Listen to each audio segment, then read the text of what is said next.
জুবিন গাৰ্গৰ ন্যায়ক লৈ ৰাজ্য চৰকাৰে গঠন কৰিছে ৰাজ্যিক কেবিনেটে বৃহৎ সিদ্ধান্ত লৈছে যি সিদ্ধান্তত এক বিশেষ পদক্ষেপ হাতত লৈছে আৰু এই পদক্ষেপ হৈছে যেহেতু জুবিন গাৰ্গৰ ন্যায়ৰ বাবে আসলতে এটা শক্তিশালী টিমৰ প্ৰয়োজন হৈ আছিল যেহেতু বিপৰীত পক্ষ অৰ্থাৎ শ্যামকানু মহন্ত সিদ্ধাৰ্থ শৰ্মা শেখৰজ্যোতি গোস্বামী আৰু অমৃতপ্ৰভা মহন্তই আটাইকেইজনে নিজাববীয়াকৈ অধিবক্তা হায়াৰ কৰিছিল অধিবক্তা নিযুক্তি দিছিল আৰু কলকাতাৰ পৰা আহি তেওঁলোকৰ বাবে অৰ্থাৎ শ্যামকানু আৰু সিদ্ধাৰ্থৰ বাবে উকালতি কৰিবলৈ সাজু হৈছে কলকাতাৰ অধিবক্তা আৰু হাজু হৈ নিজৰ কামত লাগি গৈছে খুবেই শক্তিশালী ৰূপত কিন্তু জুবিন গাৰ্গৰ হৈ উকালতি কৰিবলৈ এটা শক্তিশালী টিমৰ অভাৱ আছিল আৰু তেনে মুহূৰ্তত ৰাজ্যিক কেবিনেটে আগবঢ়াইছে ভাল খবৰ জুবিন গাৰ্গৰ ন্যায়ৰ বাবে 5জনীয়া স্পেচিয়েল এটা বিশেষ টিম গঠন কৰিছে যি টিমৰ জৰিয়তে জুবিন গাৰ্গে ন্যায় লাভ কৰিবই যি টিমৰ জৰিয়তে ইমানেই শক্তিশালীকৈ কৰা হ'ব যাতে জুবিন গাৰ্গৰ অপৰাধীসকল জুবিন গাৰ্গক হত্যা কৰা অপৰাধীসকল হাৰি যাব নোৱাৰে কেৱল এয়াই নহয় জুবিন গাৰ্গৰ ন্যায়ৰ বাবে গৰিমা শইকীয়া গাৰ্গ মানস ৰবীন এৰ বিভিন্ন গৰাকীয়ে মুকলিকৈ লিখিছিলে মুখ্যমন্ত্ৰীলৈ চিঠি যে এটা স্পেচিয়েল টিমৰ বাবে ৰিকুৱেষ্ট কৰিছিলে ফাৰ্ষ্ট আদালতৰ সহায় বিচাৰিছিলে আৰু তাৰ পাছতেই মুখ্যমন্ত্ৰী হিমন্ত বিশ্ব শৰ্মাৰ চৰকাৰে কেবিনেটত উক্ত সিদ্ধান্ত গ্ৰহণ কৰিছে আৰু কেৱল সেয়াই নহয় আজি কেইদিনমানৰ পূৰ্বে গৰিমা শইকীয়া গাৰ্গ ভগ্নী পামী বৰঠাকুৰ আৰু খুৰাক মনোজ বৰঠাকুৰে জুবিন ন্যাস যি কথা কৈছিলে যি সৃষ্টি কৰাৰ কথা কৈছিলে খাৰঘুলি বাসগৃহটো জুবিন ট্ৰাষ্টৰ নামত দিয়া কথা কৈছিলে আৰু সেই ন্যাস হলেও অৰ্থাৎ জুবিন গাৰ্গৰ ন্যাস হলেও ৰাজ্য চৰকাৰে আগবঢ়াইছে 5 কোটি টকাৰ সাহায্য 5 কোটি টকাৰ বৰঙণি আগবঢ়াইছে হিমন্ত বিশ্ব শৰ্মা চৰকাৰে গতিকে প্ৰত্যেকগৰাকী অসমীয়াই অধীৰ আগ্ৰহেৰে বাট চাই থকা জুবিন গাৰ্গৰ ন্যায়ৰ বাবে এতিয়া সাজু হ'বৰ হ'ল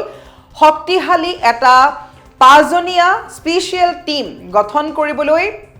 সিদ্ধান্ত গ্ৰহণ কৰিছে লগতে কোন অধিবক্তা থাকিব জুবিন গাৰ্গৰ হৈ কোনে উকালতি কৰিব সমগ্ৰ খবৰ লৈ আহিছোঁ প্ৰত্যেকগৰাকী দৰ্শকৰ বাবে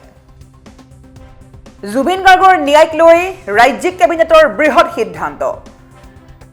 হিমন্ত বিশ্ব শৰ্মা চৰকাৰে গঠন কৰিলে 5জনীয়া স্পেচিয়েল প্ৰসিকিউটৰ টিম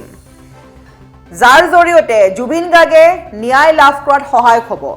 অধিক শক্তিশালী হৈ উঠিব এতিয়া জুবিন গাৰ্গৰ হৈ যিসকলে অধিবক্তাসকলে উকালতি কৰিব কিয়নো গঠন কৰিছে 5জনীয়া স্পেচিয়েল প্ৰসিকিউটৰ টিম লগতে জুবিন গাৰ্গ ন্যাসলৈ ৰাজ্য চৰকাৰে আগবঢ়াইছে 5 কোটি টকাৰ বৰঙণি আমি এই মুহূৰ্তত প্ৰত্যেকগৰাকী দৰ্শকক ক'ব লাগিব যেহেতু জুবিন গাৰ্গক হত্যা কৰা অপৰাধত 4জন অপৰাধীৰ বিৰুদ্ধে ৰুজু কৰা হৈছে হত্যাৰ গোচৰ বিএনএছৰ 103 ধাৰা লগোৱা হৈছে হত্যাৰ গোচৰ লগোৱা হৈছে আৰু আটাইকেইজনকে হত্যাকাৰী বুলি ইতিমধ্যে কোৱা হৈছে কেৱল সেয়াই নহয় চাৰ্জশ্বিটত সকলো কথা ব্যক্ত কৰা আছে কিন্তু অসমৰ একাংশ অধিবক্তাই জুবিন গাৰ্গৰ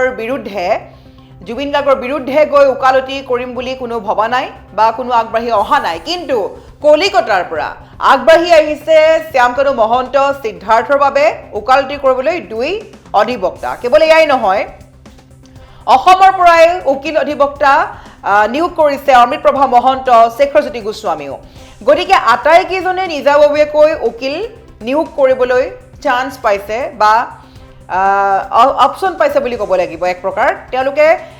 সহায় কৰিবলৈ ওলাই আহিছে একাংশ উকিল কিন্তু তেওঁলোকৰ টিমটোতকৈও জুবিন গাৰ্গৰ টিমটো আৰু অধিক শক্তিশালী হ'ব লাগিব কিয়নো জুবিন গাৰ্গৰ লগত যি ঘটনা সংঘটিত হৈছে সেয়া কোনো সৰু কথা নহয় এক হত্যাকাণ্ড সংঘটিত হৈছে গতিকে অধিবক্তাৰ অভাৱত যদি জুবিন গাৰ্গে ন্যায় পোৱাৰ পৰা বঞ্চিত নহয় তাৰ বাবে সকলোৱে বিচাৰিছিলে এটা শক্তিশালী টিম গঠন কৰাত কেৱল সেয়াই নহয় জুবিন গাৰ্গৰ বন্ধুৰ পৰা আৰম্ভ কৰি জুবিন গাৰ্গৰ পত্নীৰ পৰা আৰম্ভ কৰি সকলোৱে চিঠি লিখিছে মুখ্যমন্ত্ৰীলৈ সংবাদ মেল আয়োজন কৰিছে সকলোৱে কৈছে যে জুবিন গাৰ্গৰ হৈ উকালতি কৰিবলৈ শক্তিশালী টিমৰ প্ৰয়োজন হৈছে কিয়নো এগৰাকী চৰকাৰী অধিবক্তাৰ পৰা যদি বিষয়টো এৰে তেন্তে কোনোবা দিশত জুবিন গাৰ্গক হত্যা কৰা অপৰাধীয়ে অতি শীঘ্ৰেই মুকলি আকাশলৈ ওলাই আহিব পাৰিব আৰু তেনে মুহূৰ্তত মুখ্যমন্ত্ৰী হিমন্ত বিশ্ব শৰ্মাক বহুতেই আহ্বান জনাইছিলে দাবী ৰিকুৱেষ্ট কৰিছিলে যে এটা স্পেচিয়েল প্ৰসিকিউটৰ টিমৰ প্ৰয়োজন আছে তাৰ পাছতেই হিমন্ত বিশ্ব শৰ্মা চৰকাৰে আগবঢ়াইছে বৃহৎ সিদ্ধান্তৰ কথা জুবিন গাৰ্গৰ ন্যায় প্ৰক্ৰিয়াক লৈও কেবিনেটে লৈছে বৃহৎ সিদ্ধান্ত প্ৰথমে ক'ব লাগিব ন্যায় প্ৰক্ৰিয়াৰ বাবে কেবিনেটে গঠন কৰিছে স্পেচিয়েল প্ৰসিকিউটৰ টিম য'ত জুবিন গাৰ্গে ন্যায় পাবই লাগিব জ্যেষ্ঠ অধিবক্তা জিয়াউল কামান ব্ৰজেন্দ্ৰ মোহন চৌধুৰী কিশোৰ দত্ত প্ৰাঞ্জল দত্ত বিকাশ জামাৰক লৈ গঠন হৈছে এই স্পেচিয়েল প্ৰসিকিউটৰ টিম 5 জন অধিবক্তাৰে গঠন কৰা হৈছে স্পেচিয়েল টিমটো জুবিন গাৰ্গৰ ন্যায় খোলাৰ বাবেও পৰিয়ালে যি সিদ্ধান্ত লৈছে তাক কেবিনেটে জনাইছে আদৰণি জুবিন গাৰ্গ ন্যায়ালয় বুলিও বিজেপি চৰকাৰে আগবঢ়াইছে 5 কোটি টকাৰ বৰঙণি জুবিন গাৰ্গ ন্যায়ক সকলো ধৰণৰ সহায় কৰিব ৰাজ্য চৰকাৰে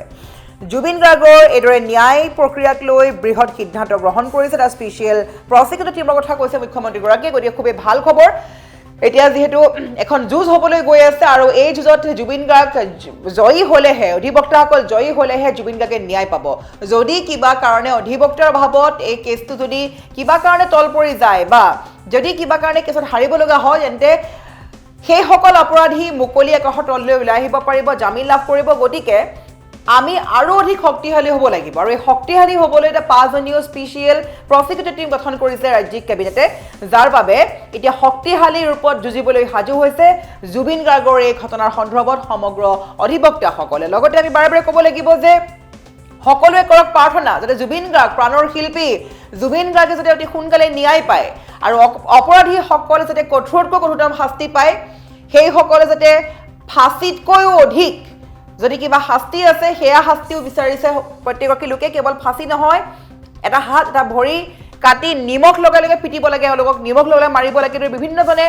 ৰাইজে বিচাৰিছে ৰাইজে বিভিন্ন মন্তব্য কৰিছে যে এওঁলোকক ফাঁচিয়ে নহয় ইজিকে নহয় তেওঁলোকক আচলতে কঠিনভাৱে শাস্তি দি মাৰিব লাগে গতিকে সেইসকল অপৰাধীয়ে কঠোৰকৈ কঠোৰতম শাস্তি লাভ কৰে তাৰ বাবে সকলোৱে প্ৰাৰ্থনা কৰক যাতে জুবিন গাৰ্গক হত্যা কৰা এজনো অপৰাধী হাৰি যাব নোৱাৰে